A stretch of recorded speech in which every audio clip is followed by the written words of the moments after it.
शहर में मौसम आज कुछ ज्यादा ही खराब था। कड़कड़ाती बिजली और तेज गरजते बादलों के साथ पिछले 2 घंटे से झमाझम होती बारिश की वजह से शहर की सड़कों पर हर तरफ पानी ही पानी दिखाई पड़ रहा था। आमतौर पर तो इस शहर का बाजार तकरीबन रात 10 बजे तक खुला रहता था, पर आज घनघोर बारिश और खराब मौसम के चलते दुकानों के शटर वक्त से पहले ही गिर चुके थे। साथ ही शहर के कई हिस्सों में बिजली भी गुल थी, जिस वजह से इस बरसते हुए पानी के बीच सड़क पर कुछ एक 4 पहिया वाहनों के अलावा सिर्फ कुछ जरूरतमंद एवं नियमित दिनचर्या वाले लोग ही आते जाते दिखाई पड़ रहे थे, वह भी छाता के साथ। इन्हीं चंद 4 पहिया वाहनों में एक सरकारी कार शहर के नए पुलिस कप्तान आनंद दीवान की भी थी। दीवान का लखीमपुर जिले से 2 दिन पहले ही इस शहर में स्थानांतरण हुआ था और आज ही उन्होंने पदभार ग्रहण किया था। दिन भर शहर के कई थानों का भ्रमण और दफ्तर का काम निपटाने के बाद पिछली सीट पर बैठे एसपी साहब अब गहरी थकान लिए हुए अपने सरकारी आवास की ओर जा रहे थे। कार की ड्राइविंग सीट पर उनका सरकारी ड्राइवर एवं बगल वाली सीट पर गनर बैठे हुए थे, जबकि अत्यधिक थकान के कारण इस दौरान वह बीच बीच में हल्की झपकी भी ले रहे थे। तभी अचानक से ब्रेक लगाने की एक जोरदार आवाज के साथ एक झटके में कार रुक गई। एसपी साहब का सिर कार की अगली सीट से टकराते टकराते बचा। क्या हुआ मनोहर, ऐसे ब्रेक क्यों लगाया? एसपी साहब ने अपने ड्राइवर पर झल्लाते हुए उससे पूछा।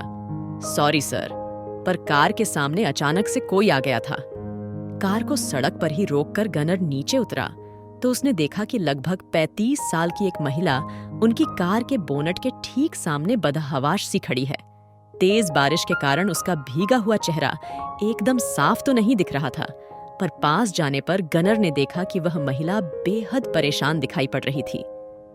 हेलो मैडम, यही गाड़ी मिली थी क्या सुसाइड करने के लिए आपको?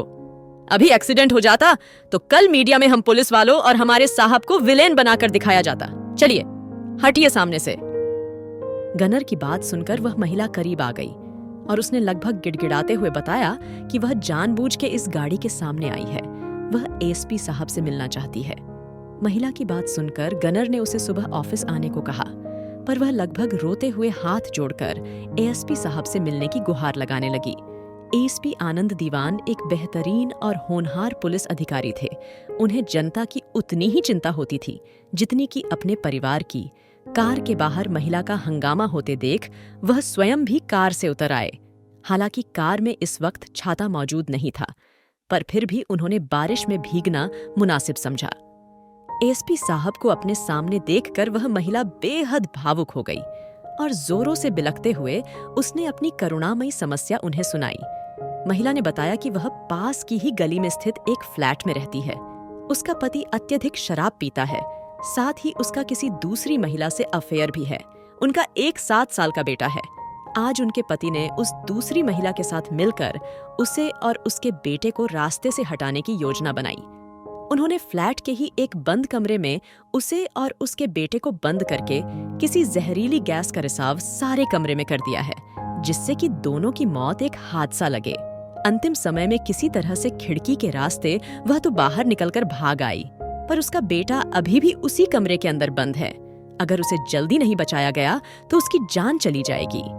महिला की बात सुनकर एसपी साहब दंग रह गए। बेहद संवेदनशील मामला था। महिला को साथ लेकर वह उसके बताए गए पते पर अपने गनर सहित लगभग दौड़ते हुए गए। इस दौरान उन्होंने क्षेत्रीय पुलिस को भी सूचना दे दी थी।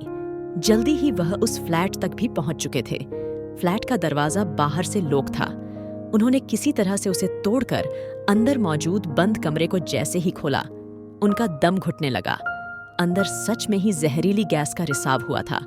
आनंद दीवान और उनका गनर अपनी नाक पर रुमाल रखकर तेजी से अंदर गए। वहां एक कोने में फर्श पर उन्हें एक महिला पड़ी हुई दिखाई दी।